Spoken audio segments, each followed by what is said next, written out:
everyone. Welcome to the Arena Decklist Podcast. I'm Jerry Thompson. Here with me, as always, is the socially distant Brian Gottlieb, practicing some good habits and all that. Last week, we did an episode talking a decent amount about the coronavirus and everything, and it just seemed like, we recorded on Wednesday. That podcast went up on Friday, I believe, and I was already concerned about some of the advice that we were giving and stuff because things had moved so rapidly. Yeah, it was we had two live updates during our podcast where the SCG events and the GP were canceled. That occurred while we were recording. And then it was maybe 5 hours after we finished when I messaged you and I was like, I'm pretty sure what we just did is already horribly out of date and no longer an accurate representation of the situation. Things happen fast. I think we all have lived a lifetime in the last week. And at some point, I do think we will have a goal to get back to chiefly Magic talk. But I wrote about this when I wrote for SCG this week. It just feels disingenuous right now. That is not my primary point of focus. We have woken up to a very different world, and that is what we're going to mostly talk about today. Certainly as it relates to Magic, we're going to talk about how the game is changing and all that good stuff, but a bit of an apology, I guess I'll lead off with. I just can't talk about like the standard metagame this week. It's not going to work for me. Yeah, I'm definitely in the same boat. I think that a lot of the stuff that we do is in relation to how people interact with Magic, like whether it's a PTQ season or what events are coming up. And this relates to that a lot because with events getting canceled, it's basically just like, I don't know, if you're socially distancing yourself, if you are somewhat quarantined, if you're doing work from home stuff, if even your FNMs are getting canceled, like how do you interact with Magic? You need some form of entertainment. I think Magic is a good source of that and is going to remain that. But what do we do now? That's what we're going to tell people today. Our path going forward, hopefully it will remain relevant for more than a couple hours this time. Basically, I will say I am recording this with the assumption that very soon there will be shelter-in-place orders for the vast majority of the country. That is kind of how I envision things going at this point. We're not there yet, but major cities are already headed in that direction. San Francisco is there. Rumors that New York will be there soon. I anticipate very similar things here in the Seattle region. So that is where my head is at this point. I will say that. Yeah. And regardless of what official orders come down, getting 8 players together for a booster draft is probably not the best idea. Nope. So again, practice those good habits, continue doing those things, and we have some answers for you. So it is not, completely bleak or anything. And one of the things that you and I started talking about before the cast is just how we've been reaching out to friends a little bit more often in the last week or so than we do generally. And that's kind of hard for us. It's like to break that silence after like 6 or 12 months and just to ask how they're doing, or even to like ask for a favor or share a meme or whatever. Like no matter what the reason is, it always just seems really difficult to do that stuff. It truly is. And I am thankful for the people who have reached out to me. I'm trying to practice the same. My buddy Joel reached out to me the other day, and Joel was the first person I ever recorded a Magic podcast with many, many years ago. Yeah. You were a guest on our podcast going back to, 2013, 2014. And I hadn't talked to him in months, and we reached out, we reconnected. So props to him for getting back in touch with me. And I'm trying to do the same. And if you're someone I'm close to, we haven't talked in a while, hit me up. Let's chat. I think that's how we get through this, is just reconnecting with the people who matter to us. And it certainly has brought a lot of things in focus. I don't know. I certainly default to a tendency of trying to be like very nihilistic and not lean into those attachments sometimes.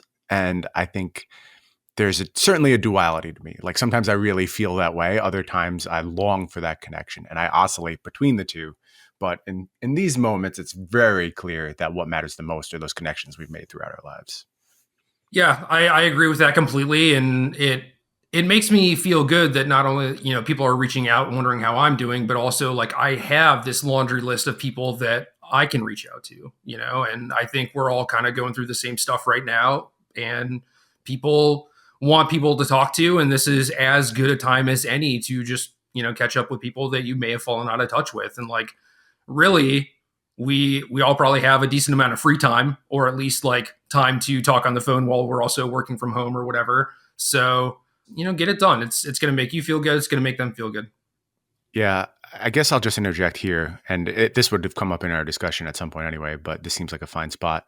Those of us who don't have free time, doctors, nurses, grocery store workers, people who are working in warehouses and truck drivers, and people who are just putting themselves at risk to keep the world moving right now, y'all are some goddamn heroes, and props to you. Thank you for doing what has to be done and letting our world continue to function despite the dangers. And I don't think these people are getting enough respect at this point. I am in a position, obviously, as a Magic content creator where it's very easy to sit in my house, and my wife similarly can work from home. But a lot of people don't have that luxury, and a lot of people maybe could take that luxury and are choosing not to. And you have to give props to the people who are working really hard to keep things moving.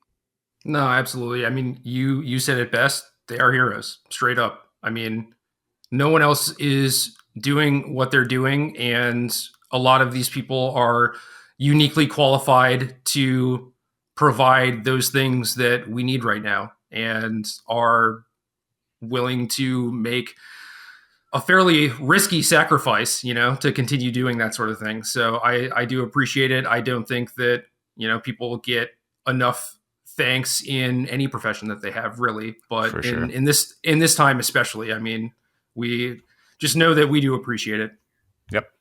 Yeah. One thing that I saw about things that were going on locally in my community was that a lot of animal shelters were trying to close down because it's like they have a high volume traffic of people, and they're trying to get like all the pets in foster homes or adopted or whatever. So I am now a cat owner again.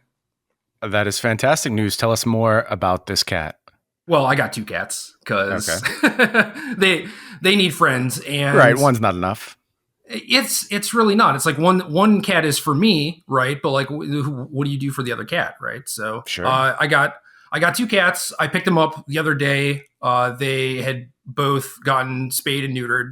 So one male, one female, and one's about 3 years old. The other's about 2 years old. They don't actually know. And I was hoping that maybe they're like young enough or social enough that they would be able to get along. Maybe they've been used to being around other cats. And like, one of them is just super curious, very high energy, also maybe kind of dumb, but like does not care about the other cat whatsoever. It's just like, oh, this is another thing. Cool. And the other one is just like, yo, back off. This is, this wild new situation. I'm super anxious, and this other cat being here is not making things any better. So we currently have them separated in other rooms and are like slowly trying to introduce them to each other. And I was a little late showing up to the podcast because I had a cat on my lap. That is entirely acceptable. One of the best reasons to be late for the podcast. I hope they get to the place where they're comfortable with each other. I know that can always be a stressful experience at first, but I am confident all the love in your household will extend to these cats, and they will find a way to bond.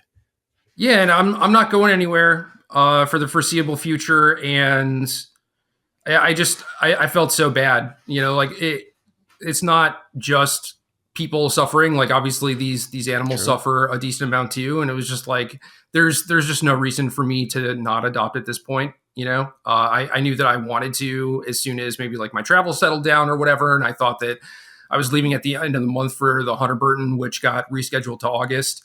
So I was just like, yeah, this is perfect timing. And these cats need to get saved. So I did my part. Awesome. Happy to hear it. What are their names, by the way? Ren and Nora. Not Ren and Six. Interesting. No, they are. See, if you had stuck with it and actually finished Ruby, you would know that they're characters from Ruby. Yeah. They're in season 1. They're just like not super main characters at that point. Ren strikes me as a familiar name from Ruby, but I think I made it to season 2. I'm pretty sure. Yeah. So you saw them, but yeah, I mean, they introduced like 20 characters or whatever in season 1. So I don't expect you to remember all the names or anything. And it is a very popular ship from the series, and they currently don't like each other, and also their personalities are kind of reversed, but it's fine. Everything's going to be good. Perfect. Sounds good. But yeah, so far it has been awesome. Basically alternate rooms, like spending time with them and everything, and they're both super affectionate, super cuddly, and I love it. Is there a way to do like a soft introduction? Like I know my brother, when he moved in with his girlfriend, she had a cat, he had a cat, and they didn't like each other at first. And I stayed at his house a few months ago, and he had just moved in, so they were still getting used to each other. But they had like a baby gate designed to separate the two cats, but they would occasionally go and just like playfully paw through the gate at each other. And it seemed like that was the first steps in them like kind of getting used to each other. Yeah, so we kind of did that when we got him back to the house, and Ren is, the curious, doesn't give a shit, playful one, and so he's like going up to Nora and he's just like, "Yo, what's up?" And Nora's just like hissing, backing off, whatever. So he wants to. He's actually like at my feet right now. What's up, buddy? Yeah, I haven't let him in my office yet, so now he's like, "Oh, what's this microphone? What's this computer?" Yeah. Right. So he just goes up to her, just doesn't care. And she like, basically if she wants to come up to him, that's cool. But like, I would not let Ren just like go up to her because it just makes her like anxious and stuff. So we did kind of that sort of soft introduction. And now it's about just like having them switch rooms, get used to each other's smells. Like if they're laying on a particular blanket or whatever, you just exchange that to just make it feel like, okay, this smell is normal, right? Mm-hmm. And then try and do more of those soft introductions and see how they go. Perfect. Well, I'll be expecting cat updates as the weeks press on. Yeah, I've been trying to get like some good pictures, and I have a decent amount, but it's also kind of weird because like they're all sort of in hyper mode where they're just like walking around exploring and right, never sitting still. Yeah, so I have some pictures of like me and Ren sleeping together, and when I go up to Nora's room, I just like lay on the ground and she climbs on my chest and just kind of chills there for a little bit, but it doesn't make for a good, photo op. So right, there'll be time for that soon, though. Soon, I want them to be friends, and then I want to like post pictures on Twitter and stuff. And I feel like so many people are just like, "Yo, show me cute pictures. Like this is going to make me feel better," and I want to contribute to that too. Yeah, good time for that.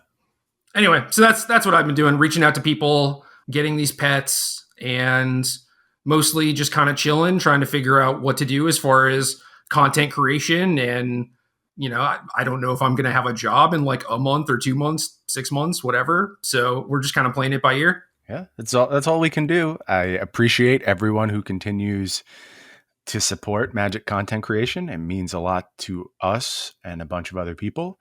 I also understand the realities of the situation. And if you are losing your job or, seeing a significant reduction in hours or have just a lot of uncertainty in your life, as many people will, I know Magic will not be the priority for many people. And, certainly Hasbro share price reflecting that presently, right? Yeah. Not doing all that well. So I don't know. It's going to be weird times for Magic. But I will just take this moment to say I appreciate all of you who have continued to support what we do. And I am also understanding of the plight that you are currently facing.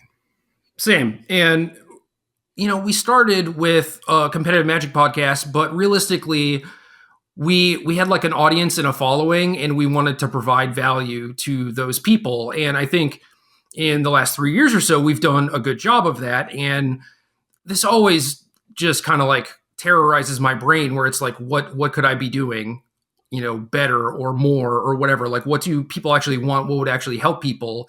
And in this instance, standard metagame talk, I don't think really helps a ton of people.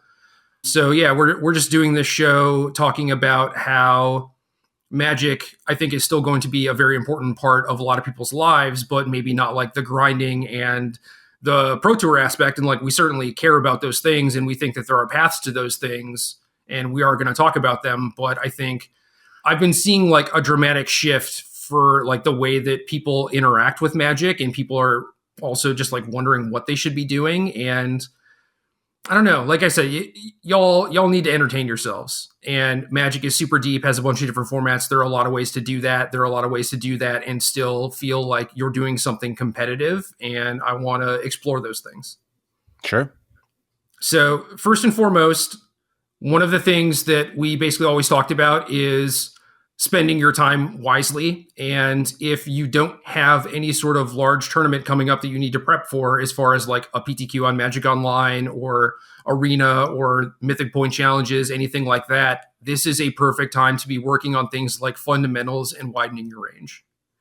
Yeah, it's a lot of freedom, and you're kind of removed from the schedule right now, especially, if you were someone who was competing very hard on the SCG tour, or you were just out there in your local area trying to catch a PTQ win every single weekend. Not an option presently. So you're going to have to find new ways to fill that magic time. The best way to do so, I think, is just doing things that you're uncomfortable with. And the great thing about being uncomfortable with something is it means you have a ton of potential learning to do. Those are the situations where you can grow the most, is when you're uncomfortable.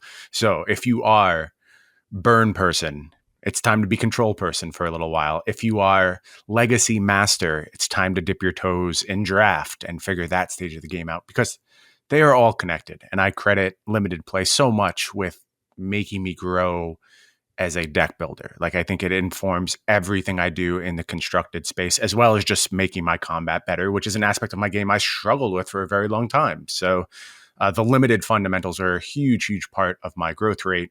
And if that's something that usually isn't your bread and butter, this is a fine opportunity to check it out. Yeah, sealed for deck building purposes matters Sealed's a lot. I think it does teach you a lot, and that will be a PTQ format at some point, I would imagine.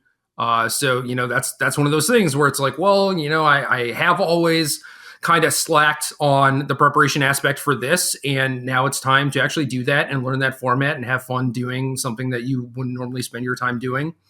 And as far as limited in general helping you with combat, yeah, it matters a lot. And maybe it's not super relevant for this specific standard environment, but there are situations certainly that come up where it's like, okay, how do I actually divvy my team to like attack their planeswalker? When should I actively be trying to turn the corner and start applying pressure? Stuff like that. Limited teaches you a lot of that stuff.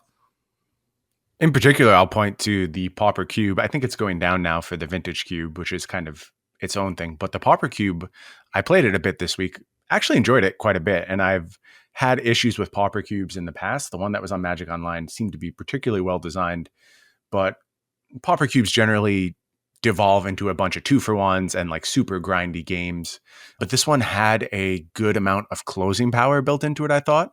And it was really important to understand when to turn the corner and start asserting your aggressive game plan. And that kind of play translates super well to things like fairy style decks, or any kind of deck which is just like, tread water, tread water, tread water. All right, slam the door shut. I had that play pattern come up over and over and over in the limited cube as I played it this week. Just one example of how limited can really inform what you're doing on the constructed side of things. Yeah, and a good example of that in standard right now is just like any sort of Simic deck, really. Not necessarily the more controlling Bant ones, but any Simic Flash deck or Clover setups. Clover for sure, because that deck is, ace at figuring out when to turn the corner, right? And Nissa, I think, is another good card that kind of plays to that pattern. Yeah, you have to look for the analogs, and you have to understand when the analogs are happening. Like, take those moments as well. Don't just assume that these situations are going to present themselves as obvious to you. Take a moment to think about what's actually happening in the game and how it reflects on other scenarios. And even just making those links, like being like, this is similar to a situation I faced when I was playing mono red in standard, or this is similar to the setup phase of Jeskai Fires. Making those connections will inform you in the future, because then you're going to recognize them that much more quickly when you move on to a new archetype that we haven't even envisioned yet. Yeah, exactly. And that's why widening your range really helps, because there are a lot of things that you can learn that are transferable and applicable in other archetypes or even just in certain matchups. Very true. And I guess this is a fine point. Like maybe I'm jumping out of order a little bit. And I think No, that's fine. this is a really nice point to interject with. Magic Online is not what it used to be. Ostensibly, these rental services have stepped in and created Magic Online as a rental service. Like, to me, that is just what this program is now.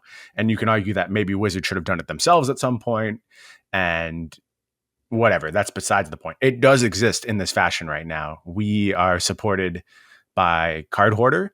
I am extremely impressed with their response to everything that's going on right now. They put out a really thoughtful statement, how players can pause their accounts, how there's even free rental available for existing players. It was a very nice response from an entirely online company to what is happening right now.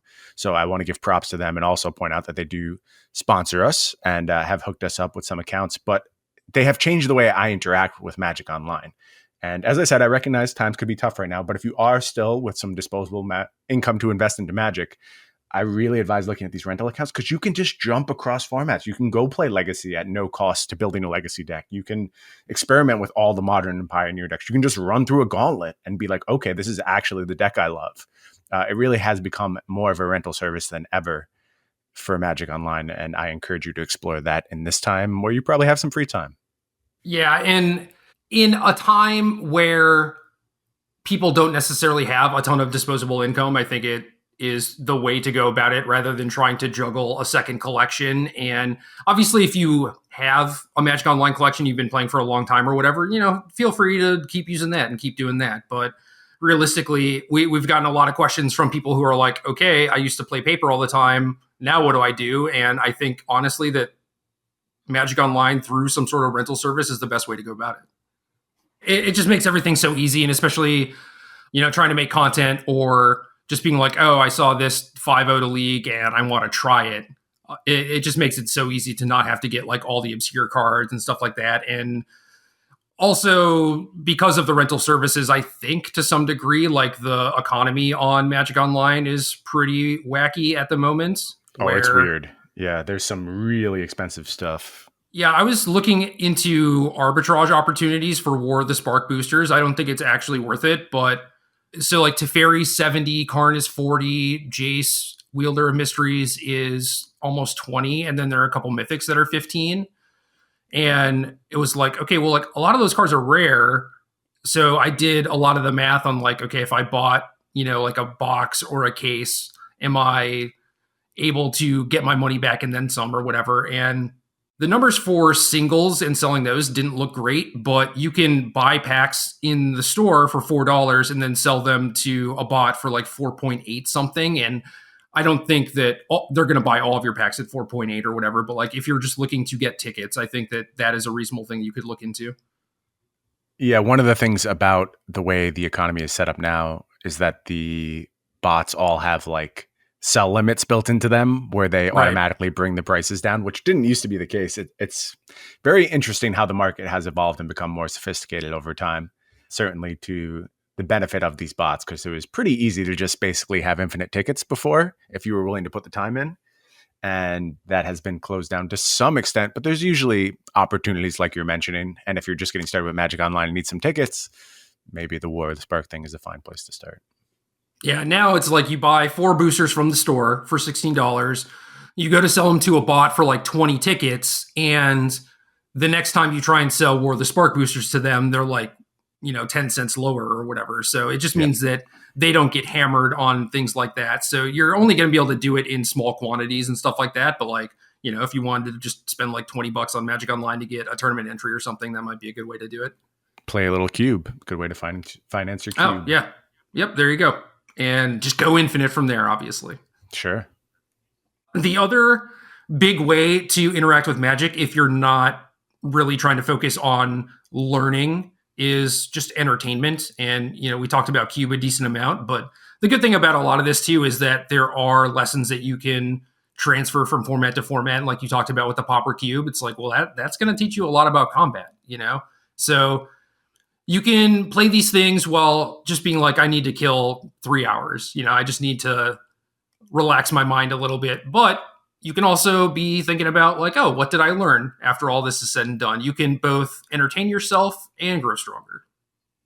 Yeah, it's nice to have a shut-off valve in something that's very familiar to you. And I think if you are someone who hasn't really dabbled in online Magic and is just looking for a replacement to fill your time and get some entertainment value, I would look at some of these more obscure formats, particularly Vintage Cube coming online on Magic Online is a great way to go, and generally pretty affordable if you are okay at it. But there's also the non-traditional forms of Magic that you may already have the supplies for. If you are just a regular arena player, you could do the Brawl stuff. You could dabble in Historic a little bit, which is a format that mostly remains unexplored and untouched. And occasionally we get folks over on the Arena Decklist account asking us about it. And honestly, if it wasn't for the fact that I know that they're working on Pioneer for Arena, I would be more invested in figuring out Historic and diving in deep. But it sort of feels like a stopgap to me. And that's why I haven't put in the time thus far. But there are some cool features to the format. Those unique cards that they added as build-arounds, they do something unique. Yeah, it does look like a thing that I'll get interested in at some point because it's like, oh, Crypt Breaker, Knight of the Reliquary, like these are all cool cards that I would like to play in a low powered format, and they don't necessarily translate super well to Pioneer, and they're a little too slow for things like Modern. So Historic definitely kind of hits me in a sweet spot, especially with them adding those unique cards. So I will definitely go down that path at some point. I just haven't gotten there yet. Yeah, I feel similar. I think what's going to happen is someone's just going to tweet a deck and I'm going to be like, oh, I have to play that one. And it may spiral from there. It may not. It may just be a quick dalliance, but it shouldn't take much to get a Historic deck up and running. I think I have just about every card on Arena, and I would just have to fill in with those packs of the unique cards that have been released. Yeah, and the Brawl Cube or the Brawl Q is no longer Wednesday only. That Is is that up. true? Yeah, that's up for now. I don't know how long it's going to last, but I think that is cool too. Yeah, I hope it stays that way. I honestly think the decision was pretty silly in the first place, but whatever. We're at the right place now. People should be free to play Brawl, especially during this time. Yeah, because asking people to invest in a format for 1 day a week, and people have lives, they have plans, they don't necessarily get to just like scratch every Wednesday off their calendar to sit down and play Brawl because that's the only time it's available. Now it is available, and again, I don't know for how long, so maybe you're better off maybe not investing super hard in the format or whatever, but if you want to go kind of deep in it, now's the time. Yeah, one of the things about Brawl too is I think it's pretty easy to, like, often when I was building Brawl decks, I would have too many cards and be making some cuts that felt pretty arbitrary, and I didn't really have a strong sense of whether I was supposed to be playing one card or not. So if your collection isn't fully formed, there's a good chance you probably still have a very good Brawl deck to put together. Likely. And this was when we were building decks before Theros too, and Theros added a bunch of cool cards to the mix too. For sure. So yeah, that was never my concern, is like, oh, getting the 60 cards for my Brawl deck. That when Brawl got announced, that was actually a concern. But now there are just so many playable cards getting printed that it just doesn't matter. You end up with like 80 to 100 cards and have to cut it down from there. Right. With no rare left behind, when every rare is interesting, you will find enough Brawl cards to play, without a doubt. Yeah. The other thing that you can do with your time is start creating content. It doesn't necessarily have to come with an end goal in mind. Maybe you're not trying to make this your career or provide some sort of value to people. It's just like, I want to do something that is somewhat social. So maybe I want to start streaming or doing a podcast and just having a reason to connect with a friend on a weekly basis or whatever. And Zencaster, the program we use to record, is, I believe, now free. They were free when we started, and then they started charging like $20 a month or something like that. And now they've opened it back up again because of Corona. Love to see that. And I can't recommend making content enough. Certainly when I started doing this, zero expectations that I would ever be doing it as a career. I just loved Magic and wanted to talk about it. And it was a great way to connect with my friends and have a chat every week. And then turns out you kind of showed up and handed me this career on a silver platter, which, you take those. It's nice when it happens. You never know where it's going to lead you. And you don't have to have those visions in mind if you just want to talk about Magic. Go out there and do something. I guess I will also point out too that if you are in a position where you have shifted to this as your primary form of income and I can help you with that, you should let me know. I am very willing to help people in this space. I imagine you feel very much the same, Gerry. And I put that out earlier this week. If you just want to chat, get some advice, if you want to have me on your cast, if you want to talk about ways to get through this, I am down for all of that. And in fact, I am currently in the process of getting ready to appear on an EDH cast, Gerry. Which one? I'm not going to say yet because it's not locked, but as soon as it's locked, Okay. I'll certainly let everyone know. And once that is happening, you can check out my thoughts on EDH. Dude, that's cool. Yeah, I mean, I was certainly straightforward that I know very little about the format, but they are interested in it, and I am happy to help out. I think it's important that we all lift each other up in these times, and happy to do so. Yeah, as far as content creation goes in general, I am, again, just going to echo the things that you said, where I am down to help people and give them advice, through our website, arenadecklist.gg. Like, we gave a platform to some aspiring content creators and everything, and I think that was really cool. And I have an article that is mostly done about basically how I go about doing things, as far as like, what sort of topics am I selecting and why? And basically just the things I was talking about earlier, where it's like, how do you bring the most value to your audience? So I think about stuff like that a lot. And then the Command Zone did a more, just useful, I suppose, episode of like being a content creator, where they talked about like the sort of equipment that you want to have. And before you get, just super deflated about like, oh yeah, I need to buy equipment and stuff. Like, they give you a lot of very reasonable budget options too. Like, you do not need super high quality microphones and things like that nature. Like, you just don't. You're certainly not to start. Definitely no. not. Yeah, your content is going to be completely fine with like a $50 like mic camera thing. It's not a huge deal.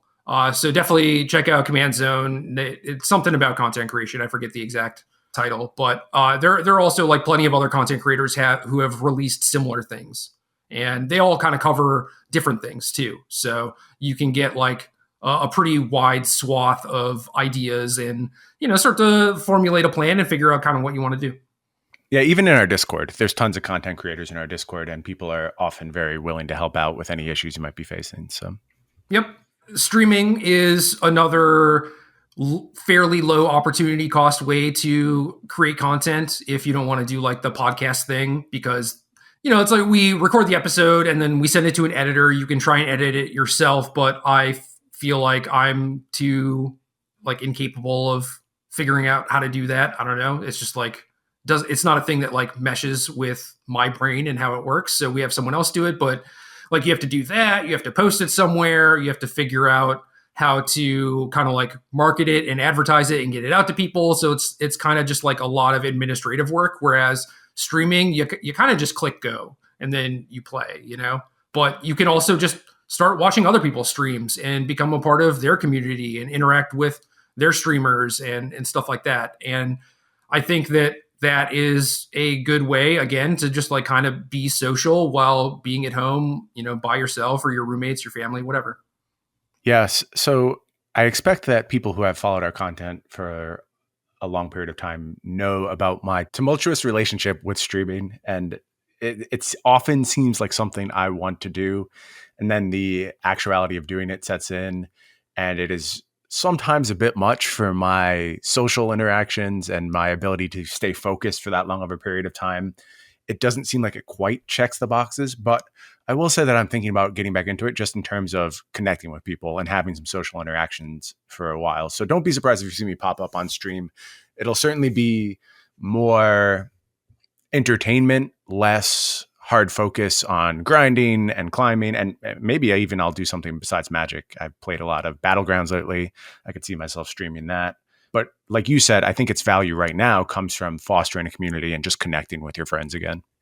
Yeah. And I mean, I got a Switch capture card a while ago, and obviously have not used that, but I got it because I wanted to. I thought that it would be cool to just like do raids with random people on the internet in Pokemon and stuff like that. So I do want to stream. I currently don't have internet set up in my office because it's complicated.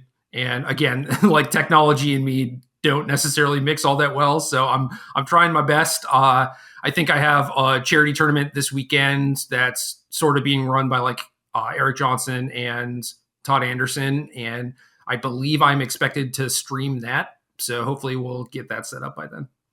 Yeah, also going to be helping Todd out with his endeavors. Not quite sure what I'm doing yet in regards to that, but Todd trying to raise some money for coronavirus with the Pioneer Tournament this weekend. We'll both be trying to help him out with that. Yeah, and there are a decent amount of these community-run tournaments popping up too. So if you want to do something competitive that also serves like a greater goal, I think that you should try and pop into these things when possible. I know that Pascal Maynard was posting about one, Lotus Box was doing one, Todd's doing one. We've talked about doing one or more, So I would imagine that these things are just kind of going to be the norm going forward. People are going to continue to run them, and I think that's sweet. Yeah, huge opportunity for the community. I encourage you to take advantage of them and look into where these offerings are coming from. I miss the unofficial circuit of Fandom Legends so much. I know I talk about it all the time, but it was such a great experience, and it really gave a lot of metagame churn. It gave extremely, extremely high quality play environments with incredible, incredible players on a regular basis. I miss it. And it looks like people are stepping up to carry the torch in the absence of that series. Maybe we'll see the return of that. Obviously, financial times very uncertain right now, so it's hard to imagine a huge tournament series getting off the ground. But you never know. Maybe someone sees this as an opportunity.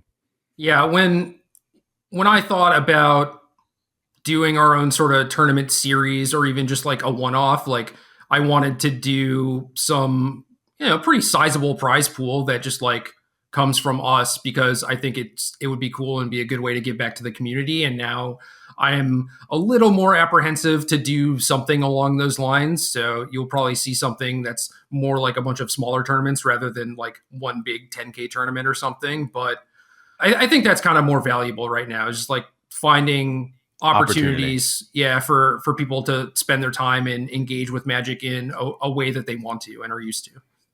Yeah, I agree with you. There's this weird tension right now. And I know you feel it too, because you feel very similarly about charity as I do. Like, giving is not something that happens in spots for me. It's kind of how I live my life. Like, I try to, on a regular basis, be supporting people and things and causes I care about. And it is rare in most circumstances that a week goes by without me giving some portion of my income to some cause I see suitable. And now there's this weird tension, and it's so hard on me because I see something pop up and I go, I need to support this person. That's how I live my life. And then I go, well, I don't know what my life is going to look like 6 months from now. And it gives me this moment of pause, and I'm having a really hard time reckoning that, because it's become such an integral part of, my value system and how I live my life. And it just feels so weird right now. And I'm hoping like time will bring some stability and I can get back to a place where I don't have that moment of, am I putting my family at risk by making this decision right now? We'll see. Hopefully everything gets back to a stable place sooner rather than later. Yeah, I think I'm probably more on like the every couple weeks I'll like find something that I really want to support and give money to. So maybe I'm on the lower end of you, but I definitely feel the same way. This thing popped up in my feed either yesterday or the day before, where this thing called RJ Film School on Twitter is trying to do a thing where they're encouraging people to make like a short movie or video while also practicing social distancing. So they have rules where it's just like, no groups, nothing like that. Like you can record it with whatever you want and blah, blah, blah. Right. And Jimmy Wong quote tweeted it and said, because I love RJ Film School so much, I'll give $200 to my personal favorite film and $200 to a charity of their choice. And then Josh Lee Kwai quote tweeted Jimmy and said, okay, I'm in for the same deal as Jimmy. And I was just like, God, I want to get in on this so much. And it's just like, I just don't think that I should right now, which sucks. Yeah. And it's this immense feeling of like guilt and am I being selfish when that is not how I ever want to be? And I don't know. I mean, I'm kind of like, we're doing a little therapy for ourselves right now, I think, on a live show, but there's going to be moments like this for sure where while we deal with this uncertainty, I don't have any good answers, but if you're feeling similar things, listener, I promise I empathize with you right now. Right. And I mean, obviously we're not in the position where it's like we have some amount of money to give, right? Like we are definitely in a privileged position, and compared to a lot of people that are just existing in the States and even all over the world right now, it's like our situation is pretty good. I mean, I did say I don't know if I'm going to have a job in 6 months, but for right now, I'm okay, and I'm certainly thankful for that. And I don't want to be like first world problem complaining that I don't think I should be giving a bunch of money to charities right now or whatever. But like you said, it's a fairly big part of my identity at this point, and it hurts. And I want to find other ways to kind of like scratch that and do good. So. Yeah, and that's a big part of where my desire to lift other content creators up comes from. If there is a way I can help with my reach or my, presence, I will do my best to do so. Yeah, knowledge even, and I think that's like the thing that we have is knowledge, and now more so than a month ago is time, right? So we can certainly afford to give back a little bit of those things, and that helps. It's not helping in the ways that we're used to or whatever, but I definitely feel that it should, I don't know, just make us feel a little bit better, feel like we're contributing. So listen to that brain. Listen to what Gerry's saying. I know, feel better. I can't even like say that confidently, right? Because like I know that it won't necessarily work, but it should. Yeah. Rationally, it should. It should.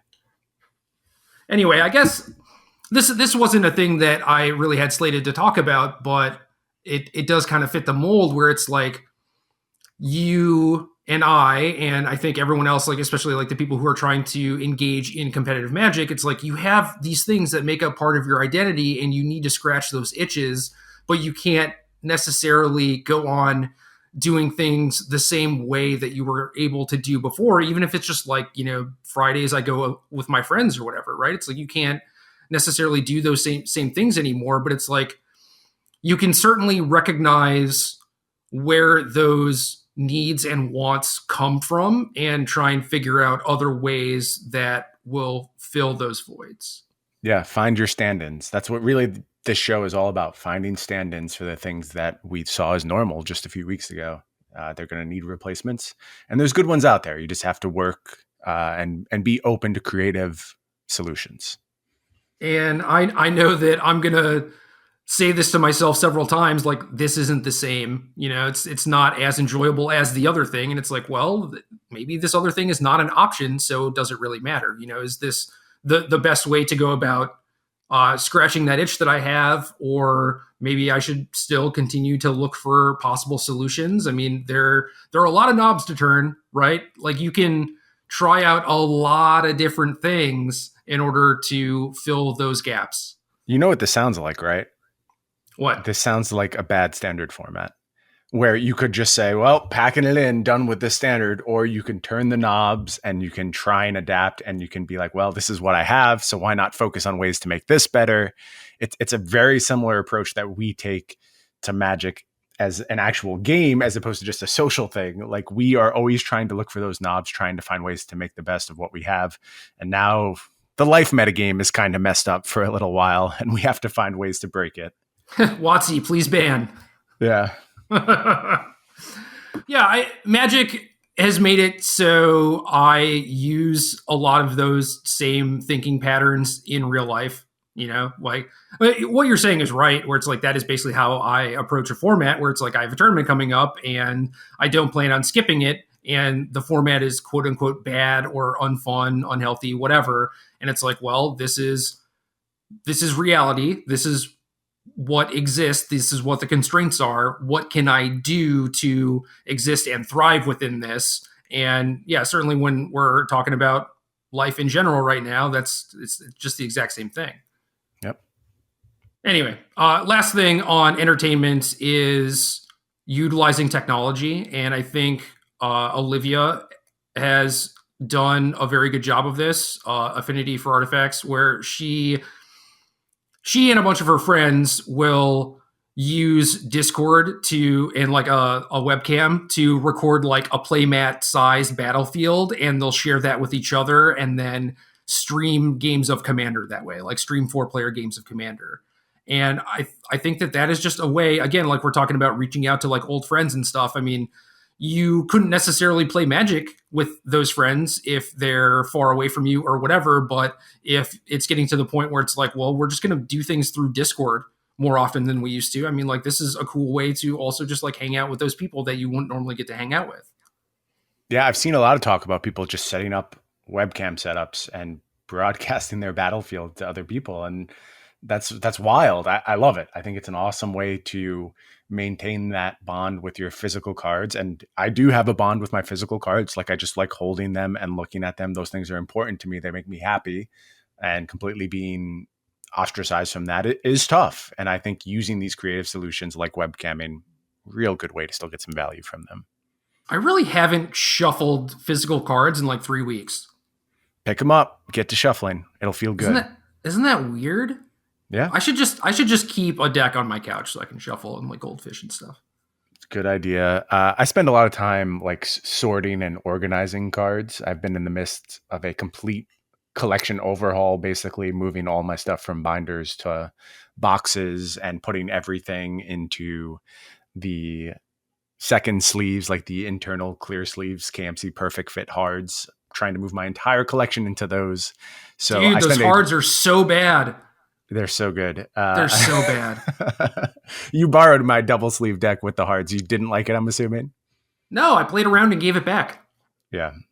I am used to them now. I enjoy them. And my main concern was just like preserving my collection, keeping it safe. I think they do a very good job of that.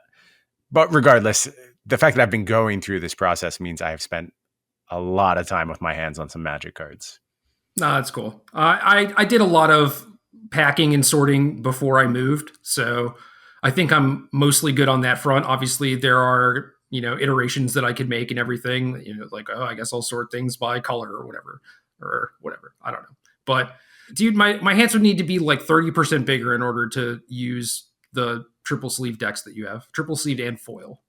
I got those musician hands. I'm able to manage it, which is funny as I say it, because I know I'm not. For whatever reason, I can't handle Magic cards. You would think I would have more talented hands. I just don't. Yeah. As far as the learning stuff is concerned, I think research is another thing that you could do. Just, practice metagaming, practice deck building. I don't want to harp on this too much, but like there is a bunch of things that you could do to try and increase your overall skill level in Magic in this time. And it's not really fun, right? I mean, I think that learning is fun, but it's like, all right, I'm going to hype myself up and like sit down to take this test or whatever. No one really wants to do that. But again, I think that you can do the entertainment stuff while also trying to learn things.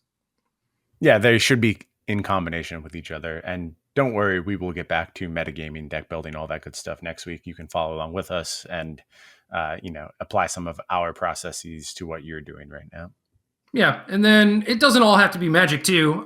Even as far as like the content creation stuff is concerned, I mean, Runeterra, Legends of Runeterra is out. It's good. I haven't played a ton, but my former roommate was playing a lot before I left. So it's like I know a lot of the cards and the decks and what's good and everything. Very good base game. It's going to be great when the card pool gets large.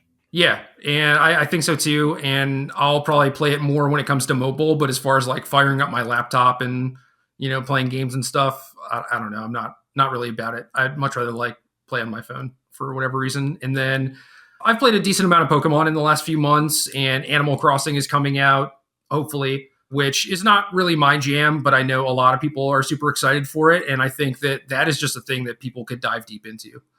Yeah, certainly a good time waster. I'll put another plug in for Hearthstone Battlegrounds. I think as far as like the auto chess game design style of things goes, it is the pinnacle of the genre right now. I think it's much better than Teamfight Tactics or the original Dota auto chess. I've played them all. I enjoy the format a lot. I think it's a very big advancement in game design. It does a lot of unique things that seem kind of obvious in retrospect, but they just killed it.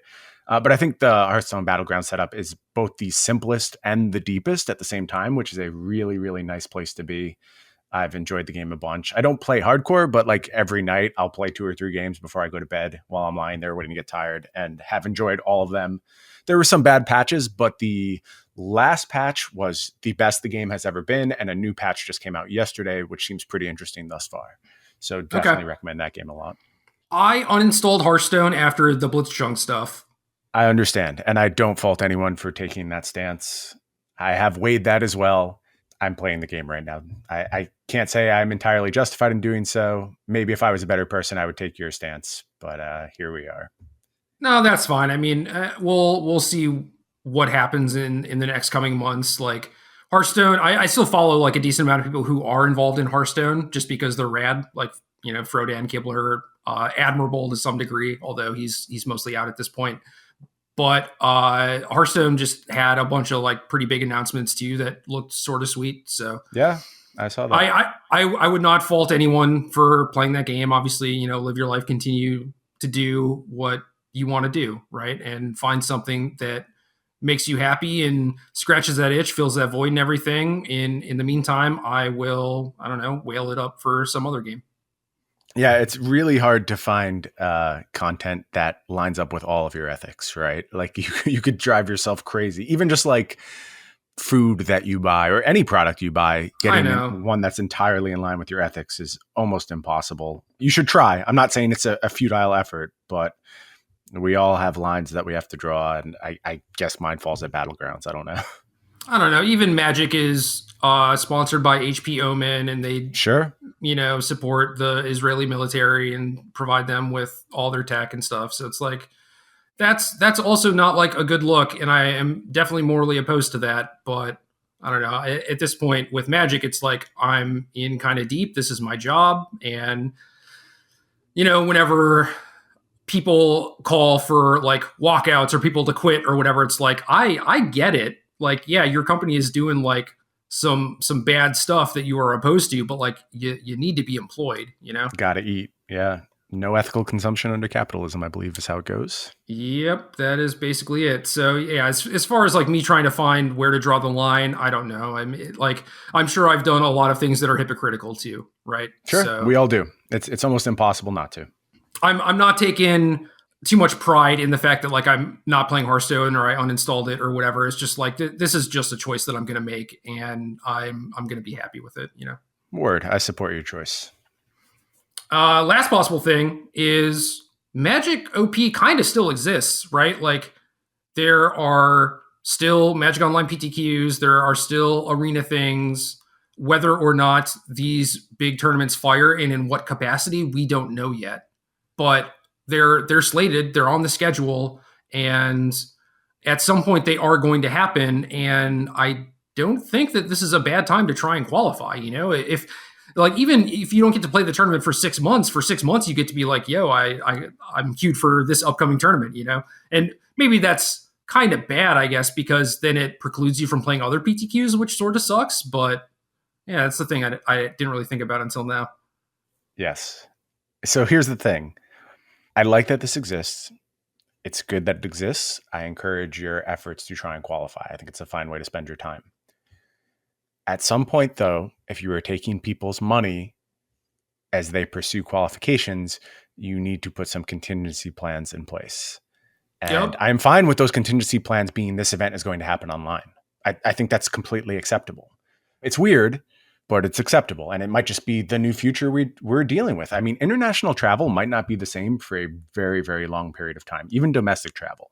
Yeah. And, I have in the past few days seen news articles that are talking 18-month timeframes at this point. So that's a very real possibility. And as long as that remains a possibility, I think it's time to get your contingency plans running, talk about moving these tournaments entirely online for the foreseeable future, because you can't have the qualification for PT2 last in perpetuity, and you can't do qualifications for PT3 and PT4 and PT5 when PT2 still hasn't happened. Like, you're just going to backlog all this stuff forever. It doesn't really make a lot of sense. So it might be time for like an actual stand-in tournament series. It might be time to divert a lot of the budget, although I guarantee they're just happy to put the money back in their coffers at this point, given how financially the company is doing. And financially how everyone is doing. So I get why you don't want to just start up a new series with the money. But if you want to keep selling Magic Online and keep selling Arena, I do think you need some pro play in place. And I think it's got to look a lot different than it does now. So I would prefer a replacement system. I understand the magnitude of what I'm asking for. There's no way this was going to be ready now. There's no way it's going to be ready a month from now. I would like to know it's being considered and worked on, though. I am fine with participation in these events in the short term, but I am just putting out a call that at some point we need a long-term plan. Yeah, it would not surprise me if so they forwarded all the Houston invites to the event after it, right? Right. And I would not be shocked if that event was held online, and then maybe some point down the line after that, they come up with some sort of new system or whatever. I would assume that they're talking about it, the way that things are going. I don't have any like inside detail on that, but like just knowing them, I would expect that they're trying to figure this out and handle it. I mean, they have sets coming out, right? Like, you still need to sell those sets. And granted, like the vast majority of people who bought sets were like tabletop players, but still, I think that you need Arena and Magic Online to continue functioning, and you need some amount of organized play on those platforms in order to make that happen, really. So right. They have to be working on it. And let's be frank, if I was Wizards, my focus would be right now these online platforms, because how many people are buying paper Magic cards when you can't go play paper Magic anywhere? Not even like your casual EDH group. They can't get together. Like, there has to be some downturn in that market, and I think like they are anticipating that downturn. But if I was looking for a way to move forward in a very new world, my focus would be on digital initiatives and digital OP. It just makes sense to me. Yeah, if people are able to play from their home, and I'm sure they have numbers to look at this, where it's like if Magic Online and Arena just kind of like surge in numbers, at that point it's like at that point, do something. Yeah, I mean, we saw like the most concurrent Steam users ever. Yeah. Just recently, I've seen reports 75% increase in gaming since this all started. So, dude, I believe that. The PlayStation numbers were huge. Nintendo's online stuff was down for multiple hours just because of server overload. Was down. Yeah, a lot of services down. And that's it. That's what people are doing with their time, because what the hell else can you do, right? And it makes sense. Yeah. So let's keep our fingers crossed. That's in the works. People at Wizards are very smart. I know they understand the magnitude of this problem. And I think they also are contemplating ways to go forward in a new world, because that seems to be the core. If you take nothing else away, take that away. It's a new world. Things are different. And I hope we're set up for Magic to continue to succeed in that new world. I'm sure we are. It's the best game ever made. I think so too. I don't know how it affects us again. I don't think that the podcast success is predicated on there being live tournaments, but I do think that, our success is predicated on patrons, and we've been losing patrons, and I don't fault those people whatsoever. Just at some point, like, money's going to get tough for a lot of people, and I don't know what we're going to do, because kind of put all my eggs in this basket, but we'll see. The old Magic basket. You just thought you'd get to play paper Magic forever, and kinda, yeah. I understand. There's a lot of things I thought we would get to do forever. Yeah, but who knows? Regardless, stock up on QPs via prelims, especially if you're like working from home and have flexible hours. That's the last thing that I wanted to talk about as far as like trying to qualify. I mean, the prelim system was very, very bad, but now I think it has opened up for a lot of people. And I played in a Pioneer one on Tuesday that had like 70 people. So it seems like more people are playing in them. Okay. I still hate it. I still think I know. PTQ shouldn't be gated, but like I I said, I agree. understand why they're there. And yeah, maybe it is time to just concede and get into the prelims. Well, the main complaint was I don't have time for this. Right. And I think a lot of people have time for it now. But yeah, I agree. The better thing to do would be to gate it in a different way. Because now, if more people are playing and you're going to have like 1,000 player modern PTQs or whatever, obviously that's not really feasible as far as like, servers and stuff like that. I mean, I think that eventually there will be problems, but Yeah. No, that's a good point. I mean, at times of Magic Online's peak use, there was definite capacity issues, and I can't imagine they were heavily invested in given the shift to Arena. So certainly a real issue. yep. But yeah, those ways do exist still. You can still chase them. It is again nebulous as far as like what the rewards for that will actually be, but I do think that they are not planning on leaving anyone hanging. And maybe you don't get to do the live PT thing, which I think is huge.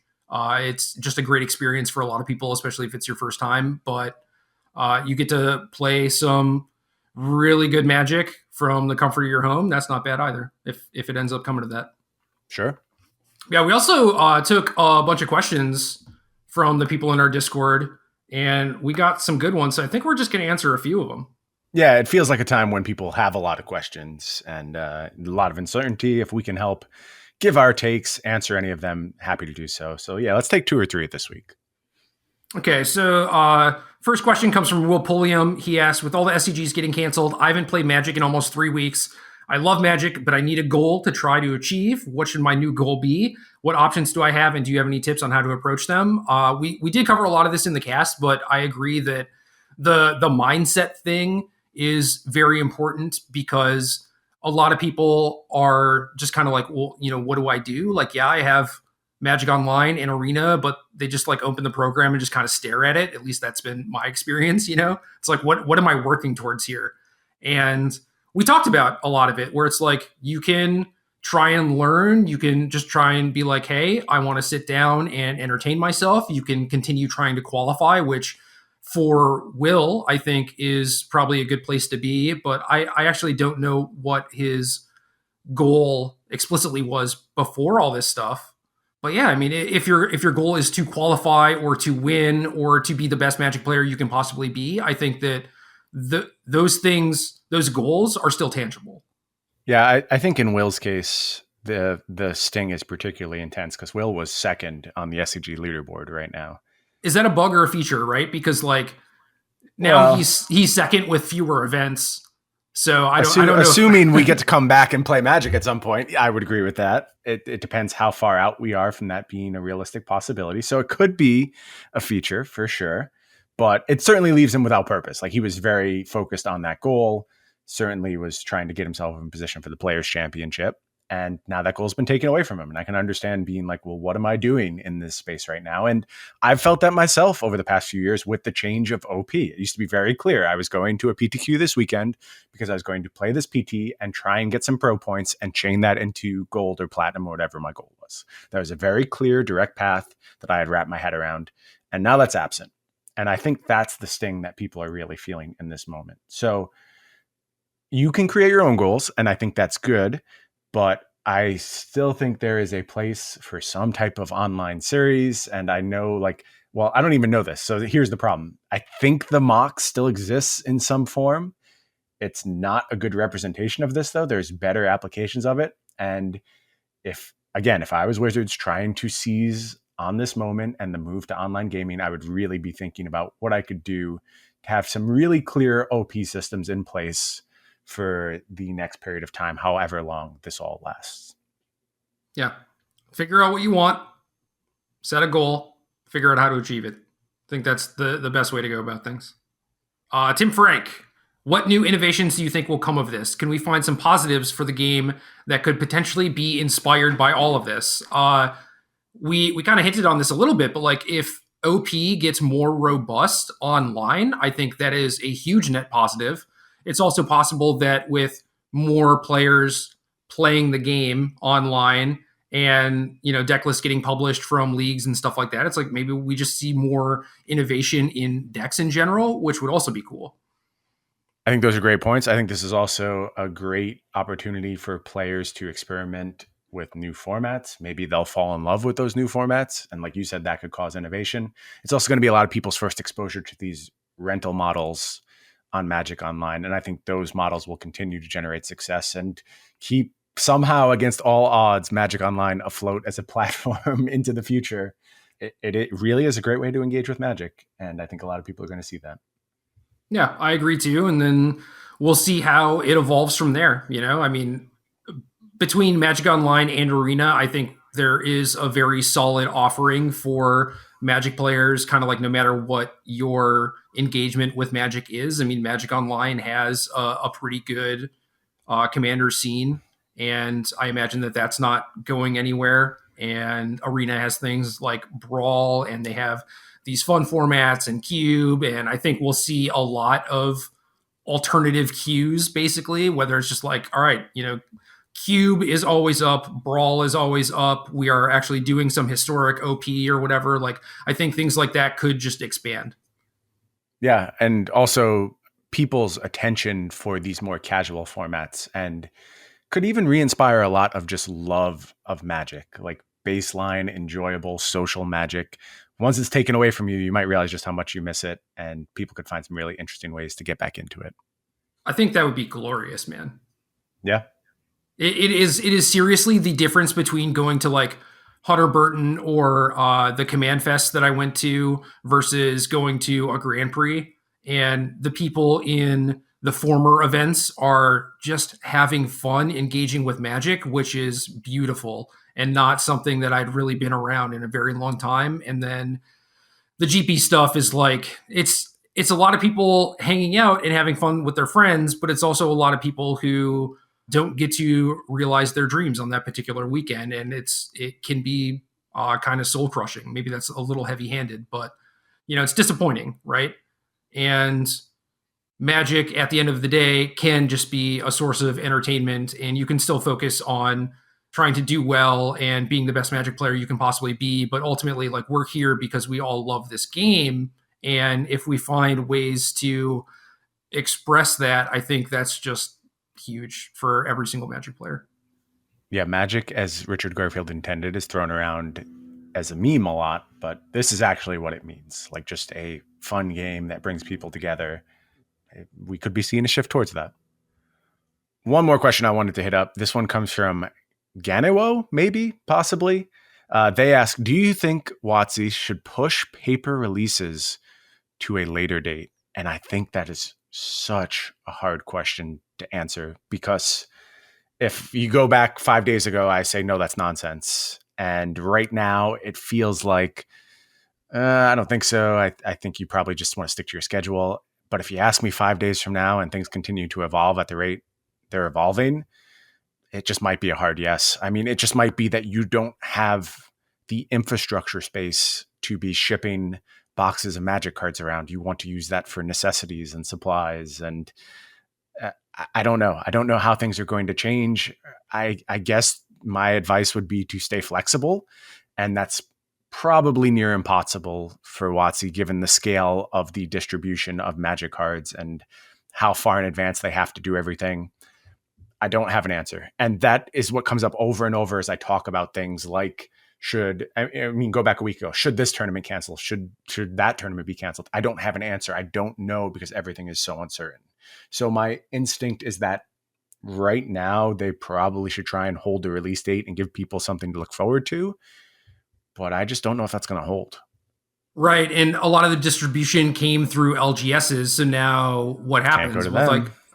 With a lot of LGSs like closing down, how do they get it out to the people necessarily? Like, do they have to incur now extra shipping costs on top of everything? Do the distributors handle sales directly? Does Wizards? I mean, we've seen kind of messes with things like that through eBay and whatever.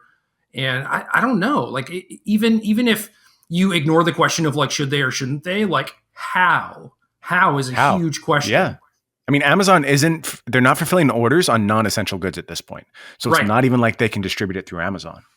Yeah. So I don't know. It's also weird because it's like, is entertainment a priority thing? And it's like, I don't know. I kind of think it is, but I mean, realistically, there are probably things that exist that could entertain you that you don't necessarily need to order. And obviously, if you're making space for toilet paper or food in your Amazon warehouses, that's more important. But yeah, it's just a really tough question to answer from a logistical side of things. But I think ignoring all that, if you just ask, should they release it, should they not? No matter what, I think the sales are just going to be a fraction of what they would have been under normal circumstances. But I think that they should, if they can, just release it as is because it creates some amount of normalcy. But I also don't know how that's going to happen. But as far as like Arena and Magic Online and stuff like that, I think it makes sense for them to just drop the sets there. Well, I mean, that's a bigger part of the problem in my eyes is that your paper releases are tied to your digital releases, and there's no question that they want to be going forward with digital stuff. Like that is just how they're going to stay afloat through all of this. So the fact that there is a paper product tied to that digital release is where things get really complicated because it could be straight up impossible to distribute this paper product. Do you still put out the digital product in that scenario? I think the answer has to be yes, but like what happens in the future with that set? Is it later distributed in paper? Like the whole thing is completely mind-blowing, and I don't know how it all plays out. I really don't. It feels so uncertain at this point. It's going to be some tough decisions ahead, and no answers here. Yeah, you know what would be dope though? You know what I would be excited to do is like play a pre-release online this weekend. You know, I feel like a lot of people would just be like, "Yes, thank you." I know. You know, like I want to participate in this. So yeah, you're exactly right, and that's the thing. Like online, this is a no-brainer. You 100% should be full steam ahead. Get these sets out to people. It will help them. It will keep your company afloat. It's just a good thing to do. But I don't know how you're getting paper product out to people right now. yeah, me either. We'll wait and see. That is an excellent question, though. Well, that feels like a downer note to end this cast on. I mean, I don't know that we were going to get out of here with a positive note. Do you want to tell us more about your cats before we leave? Are they doing anything particularly cute right now? Ren was in here exploring, and I have a couple bookshelves set up, and like some of them have shelves that I don't know are just like safe for him to be on, and then the other one, like one of the other shelves, has like a bunch of like tchotchke type things that he definitely could have knocked down. And I was like kind of turning around while the podcast was happening. And I was just like, don't do it, Ren. Don't get up there because that's going to make like a big noise and it's going to be awkward. And, you know, we just made eye contact and he's just like, yeah, I'm off it. And he just like hopped onto the ground and left the office. So one of my favorite cat behaviors on the planet is when they just look you square in the soul. Oh, yeah. Yeah. Slowly extend a paw and just knock your object off of something. Yeah. Cats are great. Cats are great. Cats are, in fact, game.